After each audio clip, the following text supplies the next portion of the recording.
एक school trip में 20 बच्चों पर ज़ॉम्बी अटैक हुआ और आधे की मौत हो गई। सुनकर लगता है कोई हॉरर मूवी का सीन है ना, लेकिन असली सच्चाई इससे भी ज्यादा चौंकाने वाली है। पूरा ज़ॉम्बी अटैक फेक था और इसके पीछे का मास्टरमाइंड वही लड़का था जो सबको बचाने का हीरो बन रहा था। उसने अपने दोस्तों को केमिकल इंजेक्शन देकर ज़ॉम्बीज बनाया था, सिर्फ अपनी क्रश को इम्प्रेस करने के लिए। स्कूल जाते वक्त तामारा और एवर अपने अपने क्रश को लेकर मजाक मस्ती कर रही होती है। तामारा बार बार शिकायत करती है कि बाकी सब कितने अजीब और असामाजिक हैं। बातों में उलझी तामारा आगे का ध्यान नहीं रखती। एवर उसे रोकने की कोशिश करती है, लेकिन तब तक देर हो चुकी होती है। उनकी कार एक साइकिल से टकरा जाती है और लड़का रैंडल कूड़ेदान में जा गिरता है। रैंडल गुस्से में कुछ बोलने ही वाला होता है, लेकिन जैसे ही उसकी नजर तामारा पर पड़ती है वह एकदम शांत हो जाता है। वह हिम्मत जुटाकर तामारा से बात शुरू करने ही वाला होता है कि अचानक उस पर स्लशी बर्फ वाला पेय फेंक दिया जाता है। यह हरकत डैनी करता है, जो अपनी गर्लफ्रेंड जैसी और बेस्ट फ्रेंड हंट के साथ कार में मौज कर रहा होता है। ये तीनों मिलकर बदतमीजी से पेश आते हैं। फिर भी तामारा उनसे विनम्रता से बात करती है, क्योंकि उसका सपना है कि वह स्कूल में पॉपुलर बने। एवर चाहती है कि वे रैंडल को लिफ्ट दे दें, लेकिन तामारा साफ मना कर देती है। बाद में स्कूल पहुंचकर बच्चे क्लास फील्ड ट्रिप की तैयारी करने लगते हैं। वहाँ जिम टीचर लोरेंजो सबके फोन जब्त कर लेता है। जब एवर कहती है कि उसके पास तो फोन ही नहीं है, तो वह उसका मजाक उड़ाता है। मजाक मजाक में लोरेंजो कह देता है कि वैन ड्राइवर का भी फोन ले लेना चाहिए, लेकिन वैन को यह बात बिल्कुल मजाकिया नहीं लगती। बस रवाना होने से पहले लोरेंजो एक लंबा चौड़ा भाषण देता है कि अब सबको असली नेचर से जुड़ने का मौका मिलेगा। कुछ घंटों की ड्राइविंग के बाद उसे एहसास होता है कि ड्राइवर वैन गलत रास्ते पर निकल पड़ा है। दोनों में बहस छिड़ जाती है और वैन का ध्यान सड़क से हट जाता है। तभी अचानक बस किसी चीज से टकरा जाती है और सामने का शीशा खून से भर जाता है। रास्ता साफ न दिखने के कारण बस बाट तोड़ते हुए ढलान पर उतर जाती है। ब्रेक लगाते ही बस जोर से टकराती है। बच्चे सीटों से टकराकर गिरते हैं और कई उल्टियां करने लगते हैं। जी का नाक टूट जाता है और लोरेंजो बस इतना कहता है, इसे ढक दो। इसी बीच खिड़की के बाहर जंगल में कुछ हिलता डुलता दिखाई देता है। अचानक बस पर जोर जोर से धमाके शुरू हो जाते हैं। तभी रेडियो पर ऑफिस ऑफ सिविल डिफेंस की चेतावनी आती है। सभी नागरिक तुरंत नजदीकी शेल्टर में पहुंचे, क्योंकि इलाके पर केमिकल अटैक हो रहा है। ठीक उसी वक्त खिड़की पर कुछ टकराता है और शीशा खून से लाल हो जाता है। दरवाजे पर एक इंसान नजर आता है। लोरेंजो उसे अंदर बुलाना चाहता है, लेकिन वैन और बच्चे इसका विरोध करते हैं। लोरेंजो उनकी बात न मानकर दरवाजा खोल देता है। तभी वह आदमी अचानक उस पर टूट पड़ता है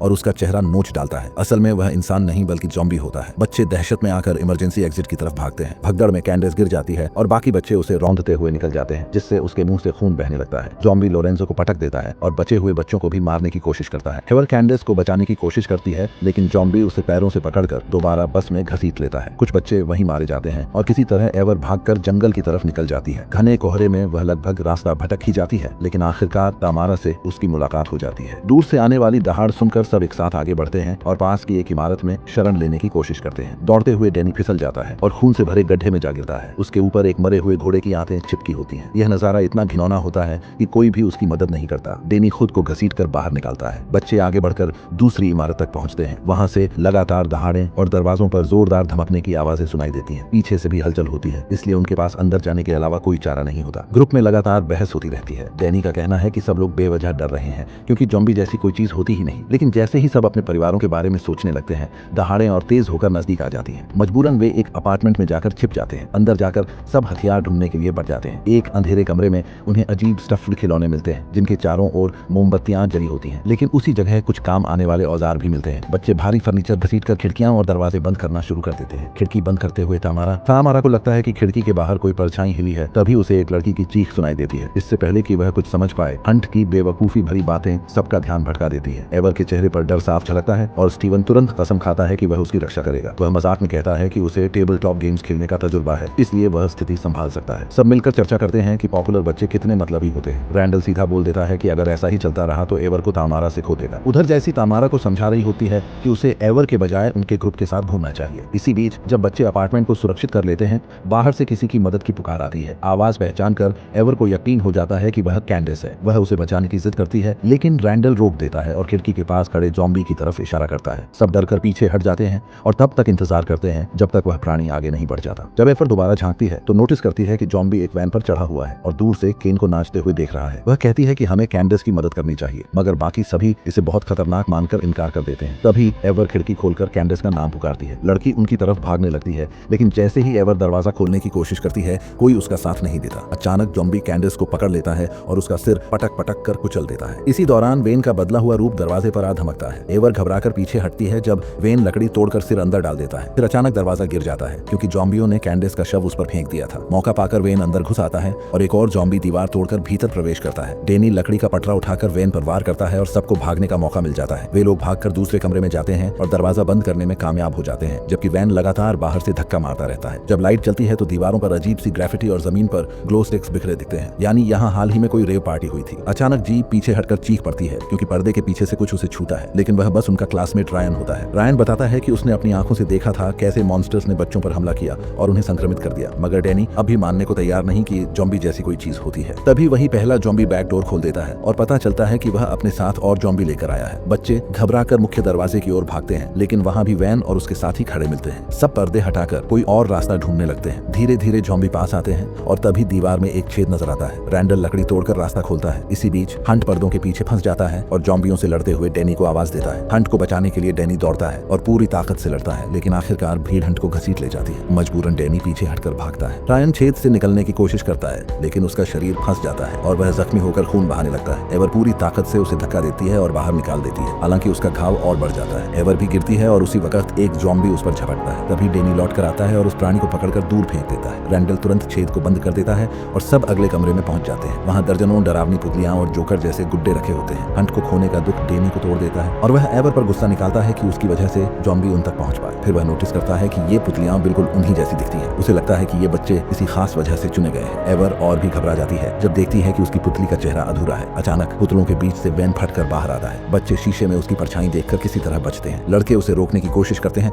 लेकिन वैन तामारा के हाथ पर खून फैला देता है। तभी रैंडल उसके सिर पर जोरदार वार करता है और बार बार तब तक मारता है जब तक वह हिलना बंद नहीं कर देता। रायन और तामारा उसकी बहादुरी की तारीफ करते हैं, यहाँ तक कि तामारा उसे गले लगा लेती है। तभी एवर नोटिस करती है कि वैन की जेब से अवैध नशीले पदार्थ गिर गए हैं। वह उसका लाइटर भी उठा लेती है। इस बीच डैनी खांसते हुए कहता है कि उसे ठंड लग रही है। रैंडल शक करता है कि कहीं उसे चोट तो नहीं लगी। डैनी अपनी शर्ट उठाकर दिखाता है कि लड़ाई के दौरान किसी जॉम्बी ने उसे इंजेक्ट किया है। वह अपने पुतले से जैकेट उठाता है और कहता है कि अब वह हंट को बचाने जाएगा। सीढ़ियां चढ़ते हुए उसे चक्कर आने लगते हैं और वह रेंग कर ऊपर चढ़ता है। बाकी सब उसके पीछे पीछे जाते हैं। रायन उससे पूछता है कि क्या उसे पानी चाहिए, लेकिन गलती से उसे डैनियल कह देता है। यह सुनकर डैनी भड़क उठता है और रायन को दीवार से धकेल देता है। एवर चिल्लाकर उसे रोकती है, तब जाकर वह पीछे हटता है। गुस्से में डैनी बड़बड़ाता है कि उसने सब कुछ खो दिया है और अब उसे अपनी असली पहचान से नफरत होने लगी है। तभी अचानक वैन फिर से दरवाजा तोड़कर अंदर घुसता है और सब किनारे हट जाते हैं। फैन और डैनी आपस में भिड़ जाते हैं। गुस्से में दोनों खिड़की तोड़कर नीचे गिर पड़ते हैं। ऊपर से बाकी लोग यह देखकर दंग रह जाते हैं। दोनों बिल्कुल हिले तक नहीं, मानो मर चुके हों। जी फूट फूट कर रो पड़ती है और रायन कहता है कि असल में बचपन में डैनी इतना बुरा इंसान नहीं था। तभी सबकी आंखों के सामने डैनी का शरीर अचानक कांपने लगता है और कुछ ही सेकंड में वह उठकर भाग निकलता है। उसी पल दूर से एक खतरनाक दहाड़ गूंजती है। अब जबकि डैनी भी गायब हो चुका है, रैंडल जी को दिलासा देता है और कहता है कि वह हमेशा उसकी रक्षा करेगा। उसका सुझाव है कि सब लोग इमारत को बंद करके खुद को सुरक्षित कर लें, क्योंकि बाहर जंगल बेहद खतरनाक है। लेकिन एवर इस बात से सहमत नहीं होती। उसका कहना है कि इमारत के अंदर न तो खाना है, न पानी और न कोई उन्हें बचाने आएगा, इसलिए बाहर निकलना ही एकमात्र रास्ता है। उसकी योजना यह है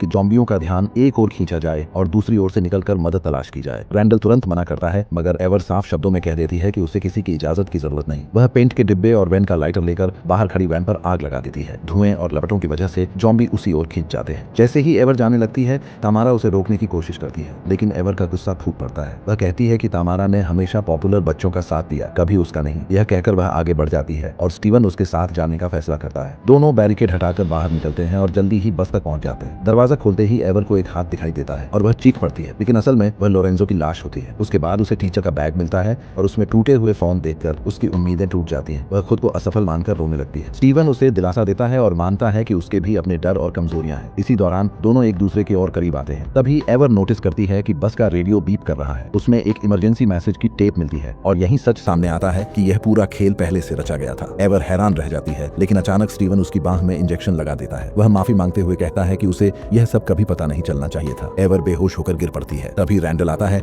और स्टीवन को शाबाशी देता है। इसके बाद कहानी हमें एक महीने पहले ले जाती है, जहाँ रैंडल अपनी योजना स्टीवन को बताता है। उसका मकसद था पॉपुलर बच्चों को डराना और खुद को उनका हीरो साबित करना। स्टीवन भी इसमें शामिल हो जाता है। दोनों ने मिलकर पुरानी इमारत को डरावना रूप देने की तैयारी की। रैंडल ने बताया कि उनका साथी चिप भी इसमें मदद करेगा। वापस वर्तमान में रैंडल चिप पर गुस्सा करता है क्योंकि उसने लोरेंजो को सचमुच मार डाला, जबकि उसे केवल बेहोश करना था। चिप मास्क उतारता है और एवर को वह लोरेंजो जैसा दिखाई देता है। यादें ताजा होती हैं और उसे समझ आता है कि उसने पहले भी चिप को स्कूल बस के पास देखा था। इसके बाद फ्लैशबैक में पता चलता है कि वैन भी इस योजना का हिस्सा था। वह चिप का क्लाइंट था और शामिल हुआ क्योंकि लोरेंजो हमेशा से उसे तंग करता था। सड़क पर हुआ हादसा भी चिप की वजह से था। बस पर फेंका गया गुब्बारा उसी ने उछाला था। इंजेक्शन लगाए गए बच्चे जॉम्बी बने। हरे केमिकल ने इंसान को सुस्त, कमजोर और आज्ञाकारी बना दिया था। टूटी हुई मोबाइल फोन भी वैन ने ही नष्ट किए थे। अब बस के अंदर स्टीवन स्टीवन, चिप और रैंडल बहस में उलझ जाते हैं। स्टीवन कहता है कि चिप ने वादा किया था कि हरा पदार्थ किसी को नुकसान नहीं पहुंचाएगा। चिप कहता है कि यह सच है, सब लोग उठकर सब भूल जाएंगे। यही सुनकर एवर को एहसास होता है कि जो ज़ॉम्बी पहले उस पर झपटा था असल में मदद की गुहार लगा रहा था। चिप कहता है कि सभी इंजेक्ट किए गए बच्चे